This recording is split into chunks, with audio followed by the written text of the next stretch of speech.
ఇప్పుడు చంద్రబాబు గారు హిందువు, ఆయన గుడికి వెళ్ళినప్పుడు ఆ సంప్రదాయాలు పాటించుతారు. అదే సందర్భంలో రాజకీయ నాయకుడిగా, ఓ పార్టీ అధ్యక్షుడిగా, మాజీ ముఖ్యమంత్రిగా, ఇప్పుడు ముఖ్యమంత్రిగా కూడా, ఇంతకుముందు ప్రతిపక్ష నేతగా కూడా మసీదుకి వెళ్తారు, చర్చికి వెళ్తారు, అక్కడ సంప్రదాయాలు పాటిస్తారు. అంత మాత్రం నేను హిందూ మతం మారినట్టు కాదు కదా.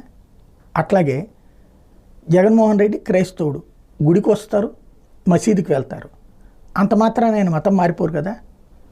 అట్లాగే పవన్ కళ్యాణ్ తను హిందువు, తను భార్య క్రైస్తవురాలు, అలాగే ఆయన మిగతా కార్యక్రమాలకి వెళ్తారు. ఆ సందర్భంలో నేను బాప్టిజం తీసుకున్నట్టే, లేకపోతే కనుక నేను నిజమైన ముస్లింనే అని మాట్లాడతారు.